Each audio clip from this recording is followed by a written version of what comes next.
ఆంధ్రప్రదేశ్ మాజీ ఉప ముఖ్యమంత్రి టీడీపీలో చేరబోతున్నారు.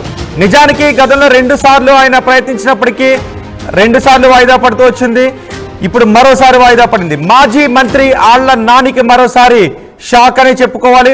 టీడీపీలో చేరికకు మరోసారి బ్రేక్ పడింది. గతంలో ఒకసారి చేరాలని ముహూర్తం ఫిక్స్ చేసుకున్నారు, వాయిదా పడింది. మళ్ళీ ఈ రోజు టీడీపీ అధినేత చంద్రబాబు సమక్షంలో ఆళ్ల నాని టీడీపీలో చేరికకు ముహూర్తం ఫిక్స్ చేసుకున్నారు. ఈ రోజు కూడా చంద్రబాబు అందుబాటులో లేకపోవడంతో మాజీ ఉప ముఖ్యమంత్రి ఆళ్ల నాని టీడీపీలో చేరికకు వాయిదా పడుతూ వస్తుంది. రేపు చంద్రబాబు సమక్షంలో ఆళ్ల నాని టీడీపీలో చేరే అవకాశం కనిపిస్తోంది. ఇప్పటికే 2 సార్లు వాయిదా పడడంతో ఆళ్ల నాని వర్గం డీలా పడుతున్నట్టుగా తెలుస్తోంది. అయితే ఏమాత్రం డీలా పడొద్దు అని ఆళ్ల నాని తన వర్గం నేతలకు చెప్తున్నారు. ముహూర్తం చూసుకొని రేపు మధ్యాహ్నం టీడీపీలో చేరే అవకాశం ఉన్నట్టుగా తెలుస్తోంది. అయితే ఆళ్ల నాని చేరికను మాత్రం ఎమ్మెల్యే బడేటి చంటి వ్యతిరేకిస్తూ ఉన్నారు. హైకమాండ్ ఆదేశంతోనే నాని ఎంట్రీకి ఓకే చెప్పారు చంటి. నాని చేరిక వాయిదా పడడంతో ఇప్పుడు సస్పెన్స్ గా మారింది ఏలూరు రాజకీయ